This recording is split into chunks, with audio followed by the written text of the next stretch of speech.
ইসলাম সবসময় জনগণের দায়িত্ব গ্রহণ করার ব্যাপারে অনুৎসাহিত করে।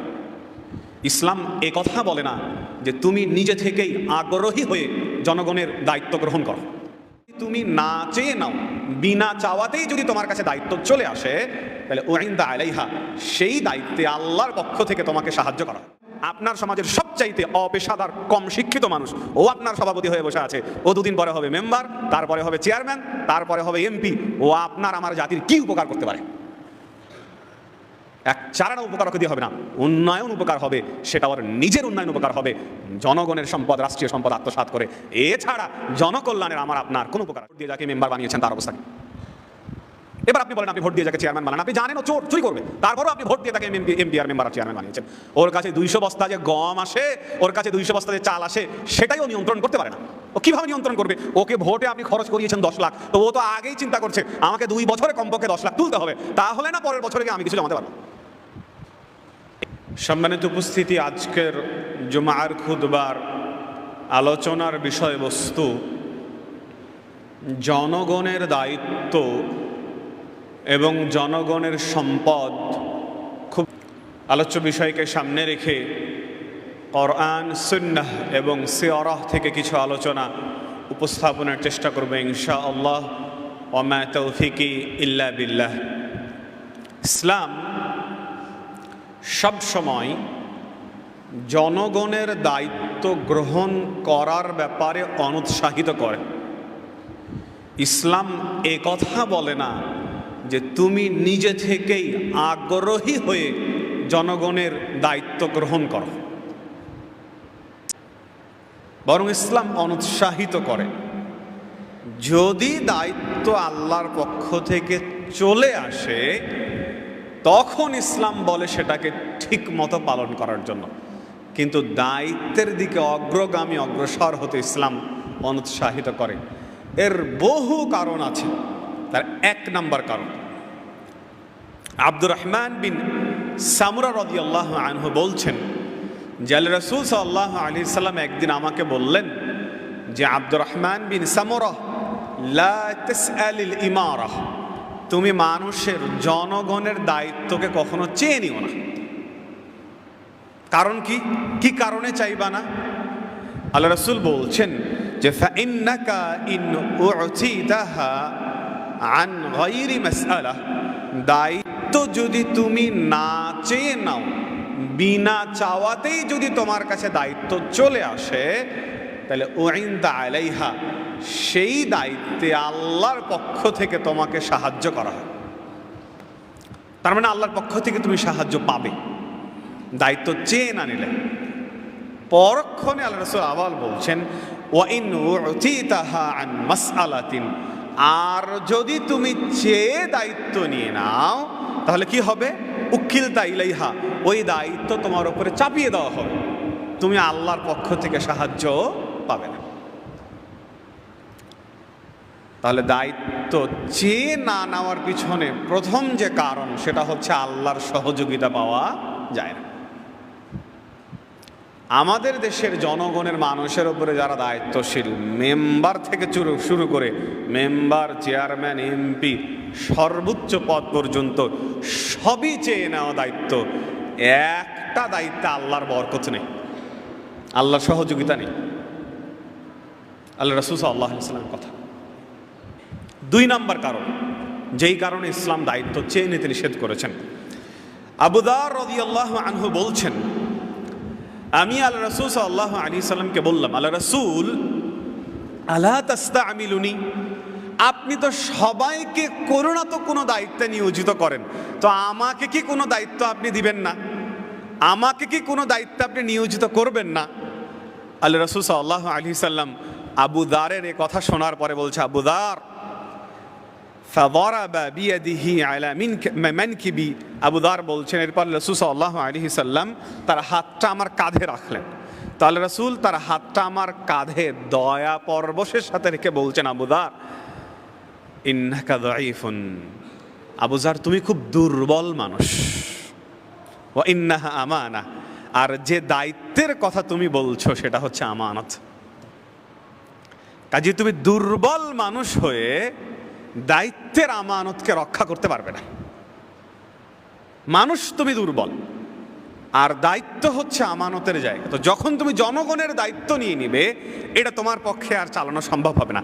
আর যখনই তোমার পক্ষে চালানো সম্ভব হবে না, আল্লাহ রাসূল সাল্লাল্লাহু আলাইহি সাল্লাম বলছেন, ওয়া ইন্নাহা ইয়াউমাল কিয়ামাতি খিজিয়ু ওয়া নাদামা। এই যে দায়িত্ব তুমি নিয়ে নিলা, এই দায়িত্ব কিয়ামতের দিন তোমার জন্য দুইটা জিনিস বয়ে নিয়ে আসবে। কি কি? খিজিয়ু ওয়া নাদামা। এক, অপমান। দুই, লাঞ্ছনা। দায়িত্ব, অপমান, লাঞ্ছনা ছাড়া কিয়ামতের দিন আর কিছু নিয়ে আসবে না। এরপরে আল্লাহ রাসূল সাল্লাল্লাহু আলাইহি সাল্লাম বলছেন, ইল্লা মান আখাযাহা বিহাক্কিহা। তবে কোনো ব্যক্তি যদি সঠিকভাবে, পরিপূর্ণভাবে হক আদায় করতে পারে দায়িত্বের, তার কথা ভিন্ন, সে ছাড় পেয়ে যাবে। কিন্তু যে দায়িত্ব ঠিকভাবে আদায় করতে পারবে না, সে ছাড় পাবে না। এখন আমাদের দেশে গ্রাম যত বেশি, তার চাইতে সভাপতির সংখ্যা বেশি। একটা অঞ্চলে যদি 5টা রাজনৈতিক দল থাকে, তো সব দলের একটা করে সভাপতি। তার মানে গ্রামের সংখ্যা যত বেশি, সভাপতির সংখ্যা তার চাইতে বেশি।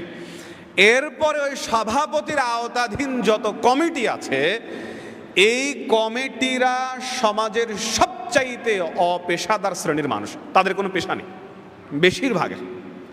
ওদের ওই রাজনীতি করাই পেশা, ওর উপার্জনের মাধ্যমে ওই রাজনীতি করা।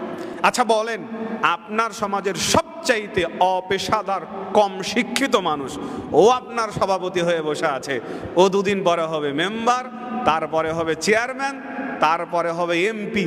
ও আপনার আমার জাতির কি উপকার করতে পারে? এক চারানা উপকার ওকে দিয়ে হবে না। উন্নয়ন উপকার হবে, সেটা ওর নিজের উন্নয়ন উপকার হবে, জনগণের সম্পদ, রাষ্ট্রীয় সম্পদ আত্মসাৎ করে। এছাড়া জনকল্যাণের আমার আপনার কোনো উপকার আসবে না। এই জন্য ক্ষমতার যে প্রতিযোগিতা, দ্বন্দ্ব, এখানে কেউ না তো কেউ বিজয়ী হয়। 5 জনে দ্বন্দ্ব করছে একটা ক্ষমতার জন্য, পদের জন্য, কেউ একজন বিজয়ী হবে। পরাজিত হয় 2 শ্রেণীর জিনিস। এক, জনগণ পরাজিত হয়। 2, যেই জিনিসের জন্য লড়াই করছে সেটা যদি রাষ্ট্র হয়, রাষ্ট্র পরাজিত হয়ে যায়। কোনো সংস্থা সংগঠনের জন্য, পদের জন্য যদি মারামারি করে, তাহলে সেই সংগঠন, সংস্থা পরাজিত হয়ে যায়। আল্লাহ রাসূল সাল্লাল্লাহু আলাইহি সাল্লাম এত শক্ত কথা বলার পরও আমরা সেই দায়িত্বের পিছনেই ঝুঁকছি, সেই দায়িত্বের পিছনেই ছুটছি।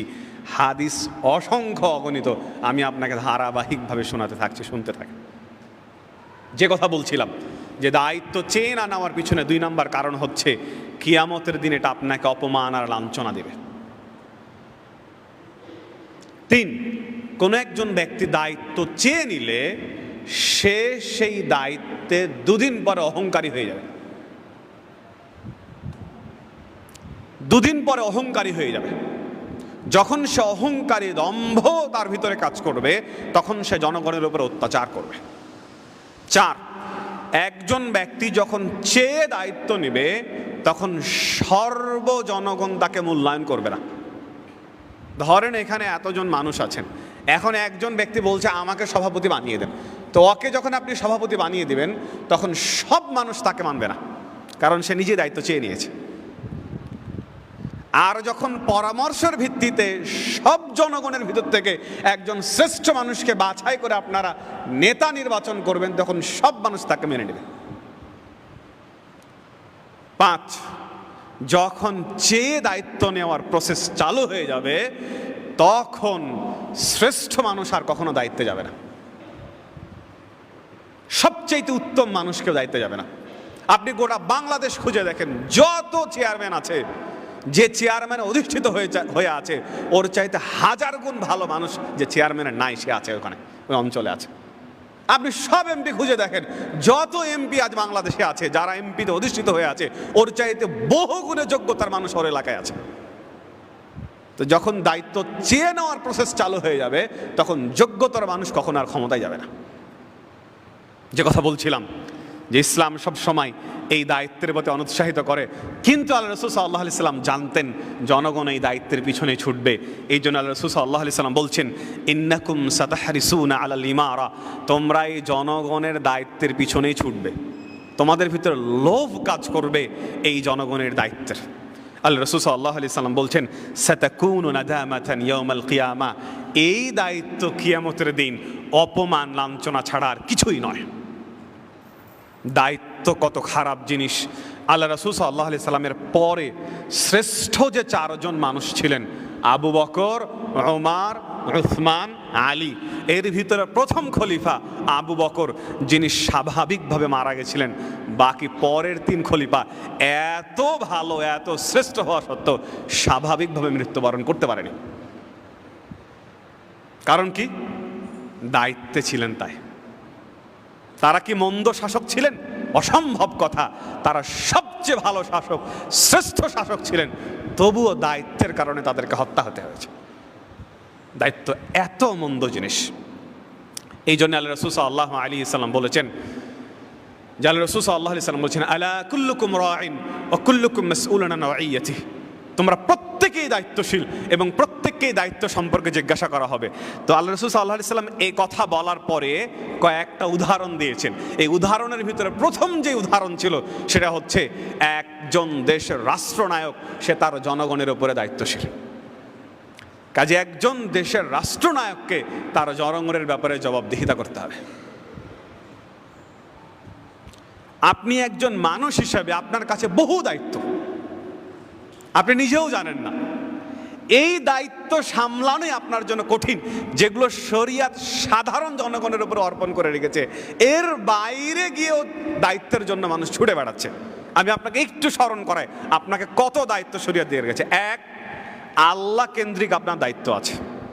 2, রাসূল কেন্দ্রিক আপনার দায়িত্ব আছে। 3, সাহাবা কেন্দ্রিক আপনার দায়িত্ব আছে। 4, কোরআন কেন্দ্রিক আপনার দায়িত্ব আছে। 5, সুন্নাহ কেন্দ্রিক আপনার দায়িত্ব আছে। 6, দিন কেন্দ্রিক আপনার দায়িত্ব আছে। 7, আপনার নিজের নফসের ব্যাপারে, আপনার নিজের ব্যাপারে আপনার দায়িত্ব আছে। আপনার সন্তান সন্ততির ব্যাপারে আপনার দায়িত্ব আছে।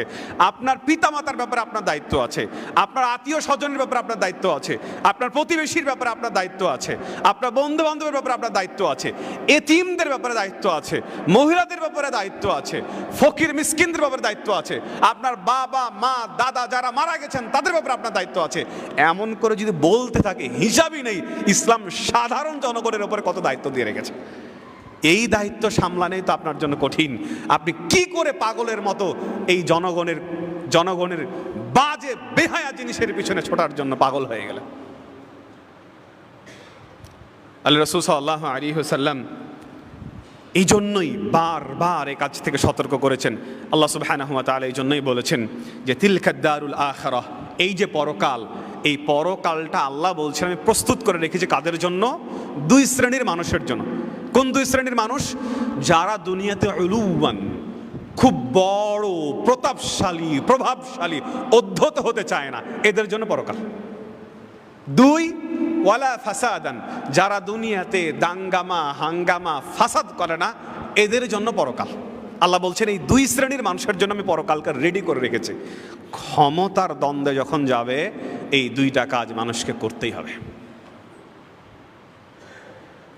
তাকে তার প্রভাব প্রতিপত্তি অধ্যত্তর ব্যবহার করতে হবে।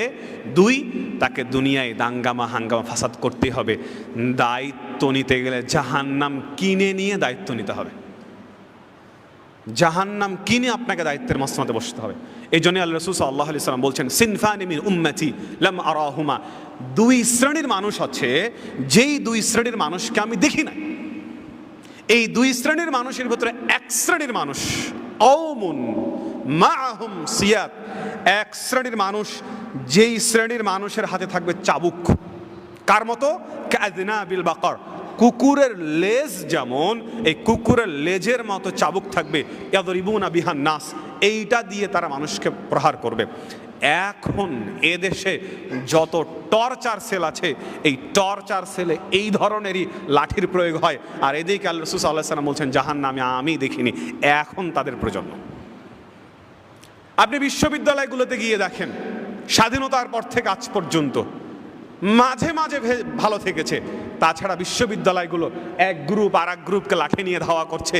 এই চিত্রই স্বাধীনতার পর থেকে আজ পর্যন্ত বাংলাদেশে। আপনি বাংলাদেশের রাজপথ পথগুলো দেখেন, 2 দিন 4 দিন ভালো থাকে, এরপরে এক গ্রুপ আর এক গ্রুপকে ধাওয়া করছে, এক গ্রুপ আর এক গ্রুপকে লাঠি নিয়ে ধাওয়া করছে, কে কাকে মারছে, কে কাকে হত্যা করছে, এই সারা জীবন চলছে। একজন মুসলমান আর একজন মুসলমানকে কি করে মারতে পারে, একজন মুসলমান আর একজন মুসলমানকে কি করে হত্যা করতে পারে, ওই যে ক্ষমতার মসনদ। আল্লাহ রাসূল বলেই গেছেন ওরা জাহান্নামী, ওদেরকে আমি দেখিনি।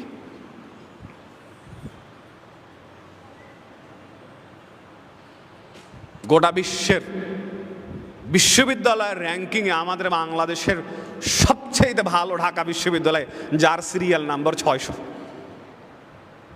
বিশ্ববিদ্যালয়ে যদি আপনি রাজনীতির চর্চা করেন, বিশ্ববিদ্যালয়গুলোতে যদি আপনি এই ক্ষমতার মসনদে যাওয়ার লড়াই সৃষ্টি করেন, সেখানে না হবে কোনো গবেষণা, না হবে কোনো কিছু, ও তো 600 নম্বর র্যাঙ্কিংয়েই থাকবে। যে কথা বলছিলাম, ইসলাম সবসময় দায়িত্ব নেওয়ার প্রতি অনুৎসাহিত করে। দায়িত্ব যদি আপনার উপরে কোনোভাবে চলেই আসে, ধরেন আপনি মসজিদের সভাপতি, মাদ্রাসার সভাপতি, ফাউন্ডেশনের সভাপতি, আপনি যে কোনোভাবে এমপি, মেম্বার, চেয়ারম্যান, যে কোনো রাষ্ট্রীয় দায়িত্বে আছেন, আপনার কাছে জনগণের সম্পত্তি আসে, তবে আপনাকে খুব বেশি সোচ্চার এবং সাবধান থাকতে হবে। কারণ এই জনগণের সম্পদ আপনাকে 95% অগ্রিম জাহান্নামে নিয়ে চলে গেছে। 5% আপনার জন্য ভালো আছে যদি আপনি বেঁচে থাকতে পারেন। আল্লাহ রাসূল সাল্লাল্লাহু আলাইহি সাল্লাম বহু হাদিসে একাধিকবার সতর্ক করেছেন। আল্লাহ রাসূল সাল্লাল্লাহু আলাইহি সাল্লাম কাব বিন উজরাকে বলছেন, কাব শোনো, ইন্নাহু লা ইয়ারবু লাহমুন নাবাতা মিন সুহতিন, যদি কোনো মানুষের দেহ প্রতিপালিত হয় এই হারাম আত্মসাৎ থেকে, যদি কোনো মানুষের দেহ প্রতিপালিত হয় হারাম আত্মসাৎ থেকে, আল্লাহ রাসূল সাল্লাল্লাহু আলাইহি সাল্লাম বলছেন, কানাতিন নারু আউলা বিহি, একমাত্র জাহান্নাম হচ্ছে তার জন্য উপযুক্ত জায়গা।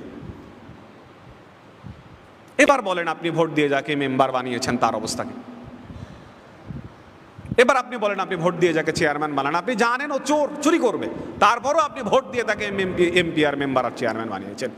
ওর কাছে 200 বস্তা যে গম আসে, ওর কাছে 200 বস্তা যে চাল আসে, সেটাই ও নিয়ন্ত্রণ করতে পারে না। ও কিভাবে নিয়ন্ত্রণ করবে? ওকে ভোটে আপনি খরচ করিয়েছেন 10 লাখ, তো ও তো আগেই চিন্তা করছে আমাকে 2 বছরে কমপক্ষে 10 লাখ তুলতে হবে, তাহলে না পরের বছরে গিয়ে আমি কিছু জমাতে পারবো।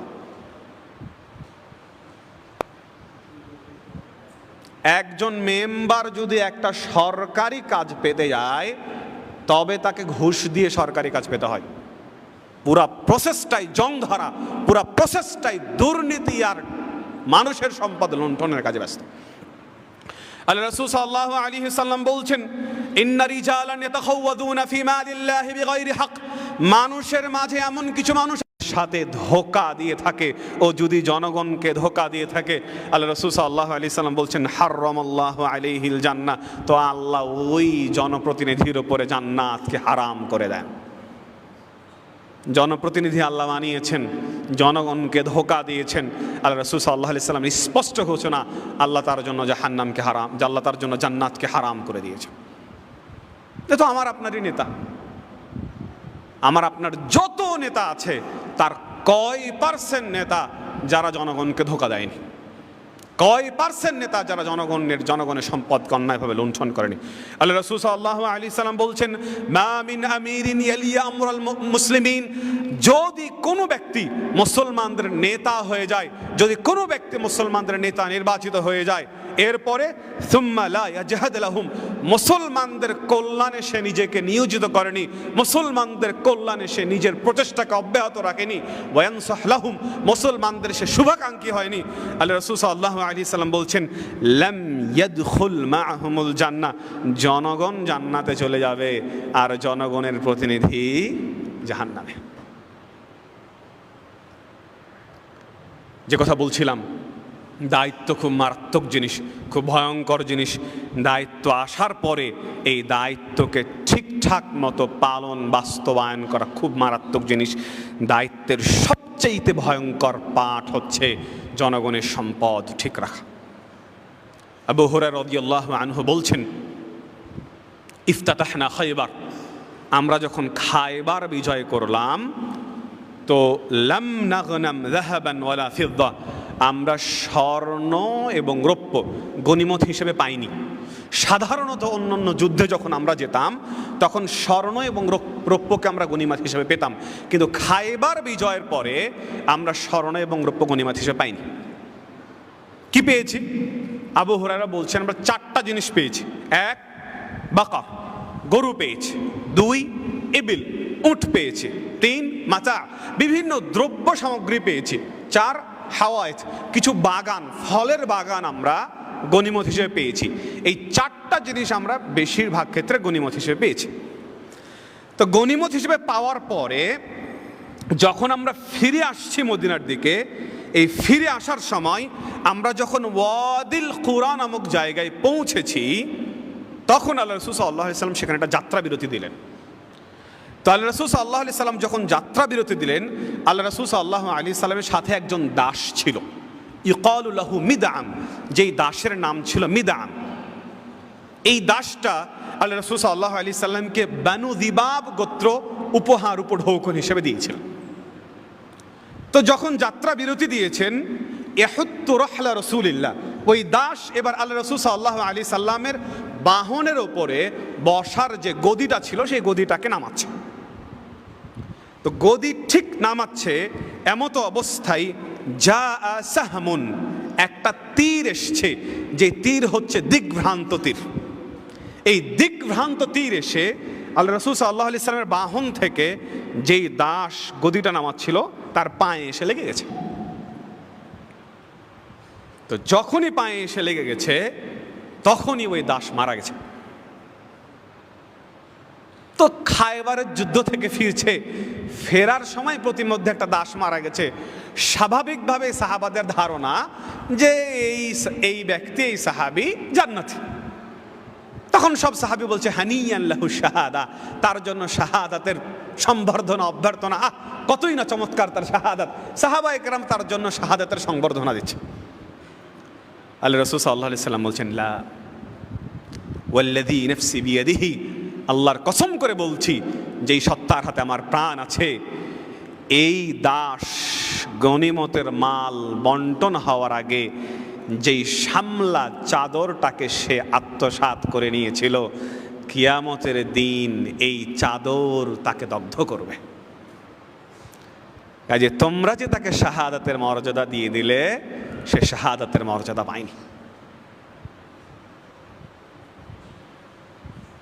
একটা চাদর, শুধুমাত্র জনগণের আল্লাহর মাল থেকে একটা চাদরকে আত্মসাৎ করছেন। আল্লাহ রাসূল সাল্লাল্লাহু আলাইহি সাল্লাম বলছেন ও জাহান্নামী। এই কথা শোনার সাথে সাথেই একজন ব্যক্তি একটা অথবা 2টা জুতার ফিতা নিয়ে আল্লাহ রাসূল সাল্লাল্লাহু আলাইহি সাল্লামের কাছে চলে এসেছেন। এসে বলছেন, আল্লাহ রাসূল, এই যে নেন, আমি এই একটা অথবা 2টা জুতার ফিতাও না বলে জনগণের সম্পদ থেকে আত্মসাৎ করেছিলাম, এই যে আমি ফিরিয়ে দিলাম, এইটা আমার দরকার নেই। এই কথা শোনার সাথে সাথে আল্লাহ রাসূল বলছেন, তুমি যে একটা অথবা 2টা জুতার ফিতা নিয়েছিলে, এই একটা 2টা জুতার ফিতার কারণেই তোমাকে জাহান্নামে যেতে হতো। এবার আপনি চিন্তা করেন, আল্লাহ রাসূল বলছেন একটা জুতার ফিতা জনগণের সম্পত্তি থেকে আত্মসাৎ করেছে, এই জন্য তাকে জাহান্নামে যেতে হবে। আর আমরা মেগা প্রজেক্ট, মেগা প্রকল্পের নামে আর রাষ্ট্রীয় সফর, রাষ্ট্রীয় আতিথেয়তার নামে কত শত কোটি টাকা যে জনগণের সম্পত্তি নষ্ট করছে তার হিসাব নাই। এই সব জনগণের সম্পত্তি যাচ্ছে বেগম পাড়ায়। এক জুতার ফিতা যদি মানুষকে জাহান্নামে নিয়ে চলে যায়, তাহলে এবার যারা জনগণের সম্পত্তি আত্মসাৎ করে দেশে দেশের বাইরে অঢেল সম্পত্তি গড়েছে, তাদের হিসাব কি হবে এবার আপনি চিন্তা করেন।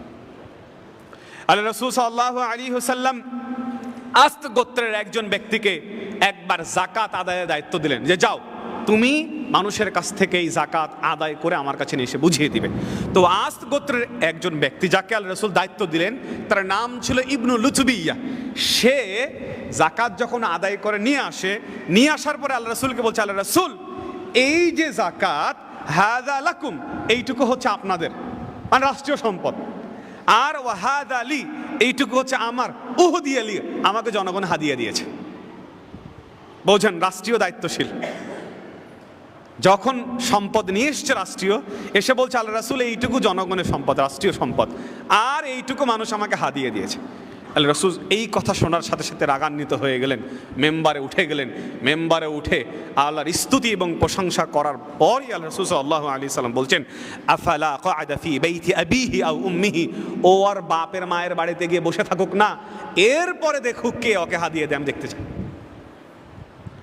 ও যাকাত আদায় করতে গেছে, জনগণ যাকাত ফাঁকি দিবেই দেখে ওকে হাদিয়ে দিয়েছে। ও যদি আর বাপ মায়ের বাড়িতে বসে থাকতো, কে ওকে হাদিয়ে দিত, ও দেখুক। এরপরে রাসূল সাল্লাল্লাহু আলাইহি সাল্লাম বলছেন যে তোমাদের মাঝে কোনো একজন ব্যক্তি যদি বিন্দু পরিমাণ সম্পত্তি আত্মসাৎ করে, রাষ্ট্রীয় সম্পত্তি আত্মসাৎ করে, জনগণের সম্পত্তি আত্মসাৎ করে, আল্লাহ রাসূল সাল্লাল্লাহু আলাইহি সাল্লাম বলছেন সেটা সে কিয়ামতের দিন তার কাঁধে এবং ঘাড়ে করে নিয়ে আসবে। ওই আত্মসাৎকৃত সম্পত্তি তার কাঁধে এবং ঘাড়ে ঝুলবে। আল্লাহ রাসূল বলছেন সে যদি উট আত্মসাৎ করে থাকে তো উট আর গলার ঘাড়ের উপরে চড়ে উট ডাকতে থাকবে। গরু যদি আত্মসাৎ করে থাকে তো গরু আর ঘাড়ের উপরে হাম্বা হাম্বা ডাকতে থাকবে। যদি ছাগল আত্মসাৎ করে থাকে তো ছাগল ভ্যাঁ ভ্যাঁ করতে থাকবে তার কাঁধের উপরে কিয়ামতের দিন।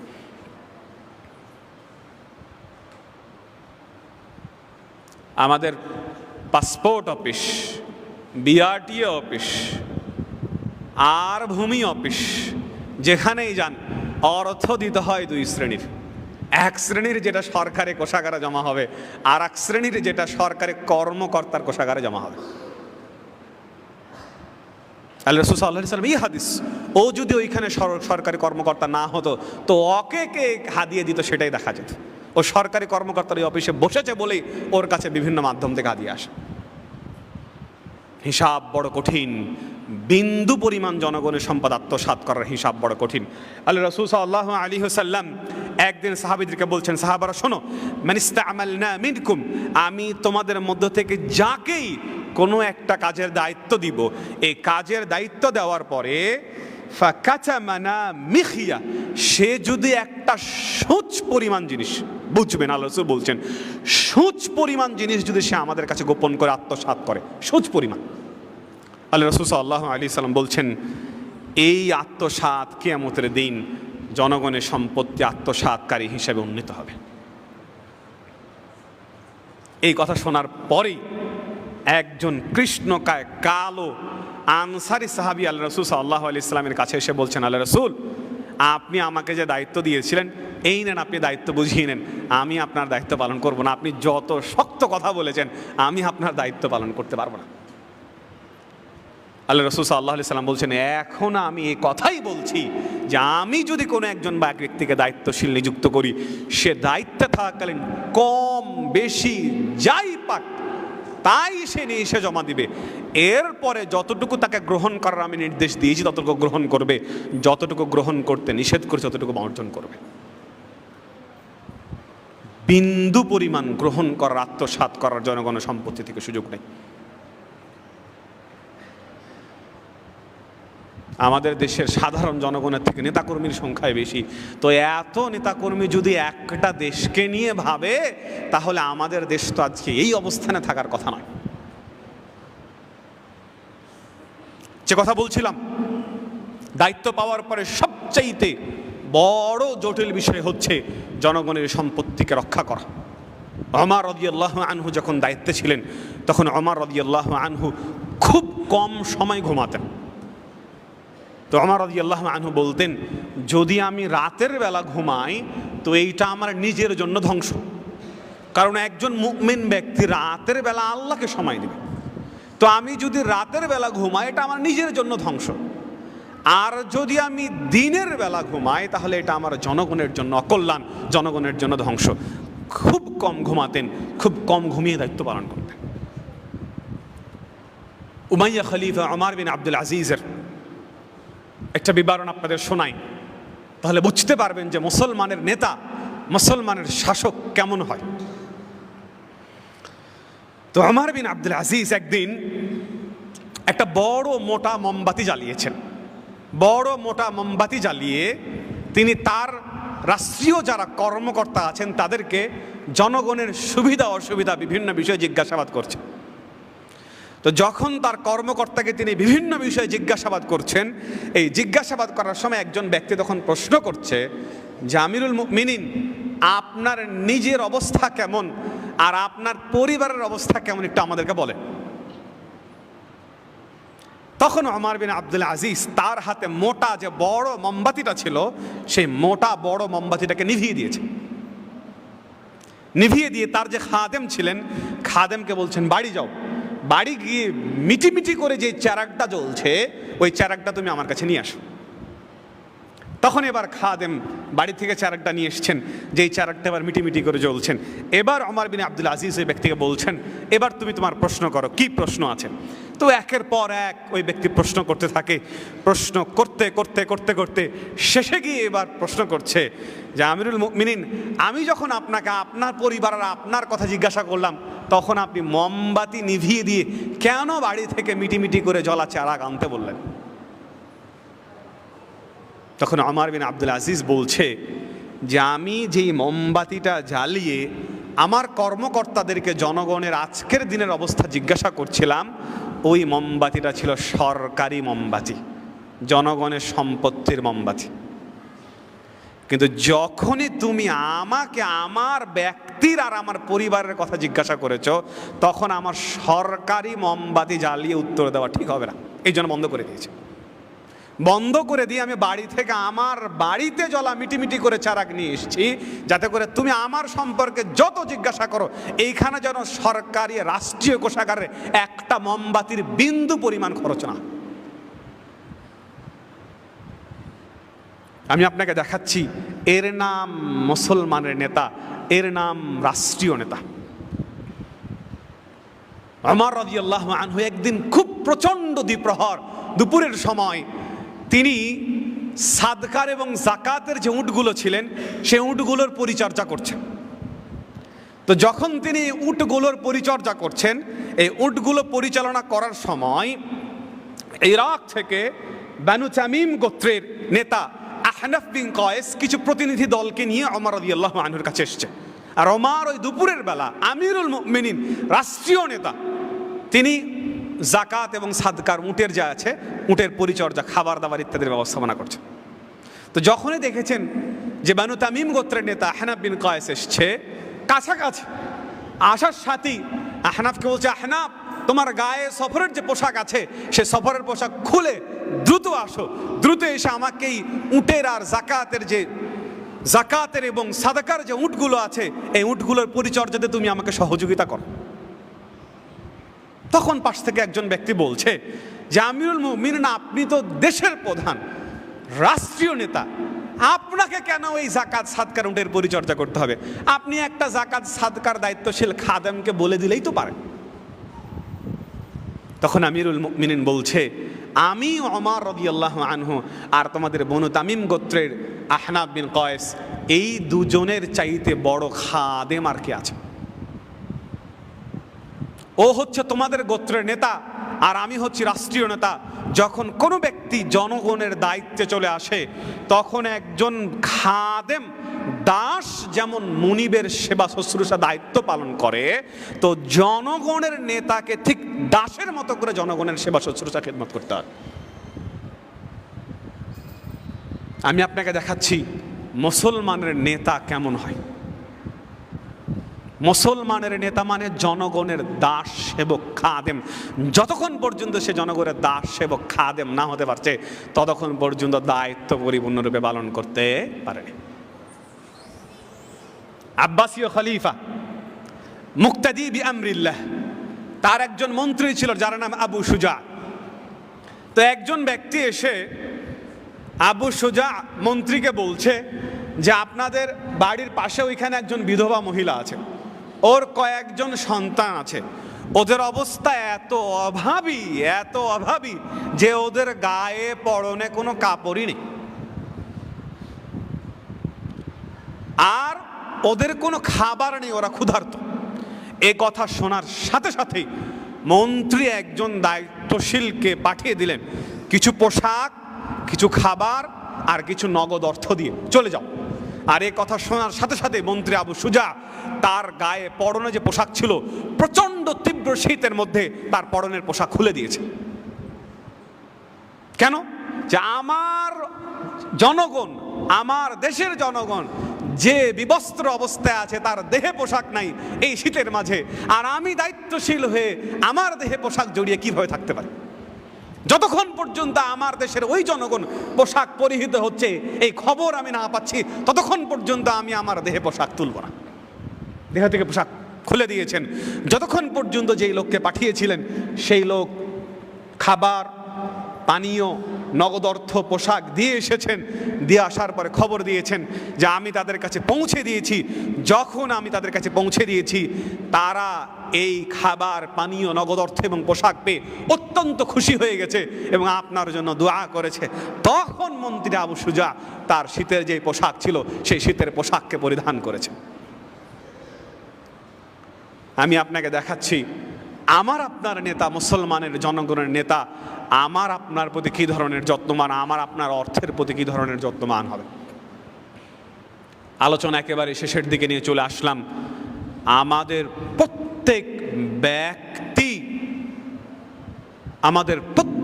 ব্যক্তির সর্বপ্রথম কর্তব্য হচ্ছে এই জঘন্য নীতি, এই জঘন্য প্রথা, এই সিস্টেম, এই বাজে সিস্টেম, যার রন্ধে রন্ধে দুর্নীতি, যার রন্ধে রন্ধে জনগণের সম্পত্তি লুটপাট এবং আত্মসাতের নীতি আছে, এই নীতিকে মন থেকে ঘৃণা এবং বর্জন করতে হবে।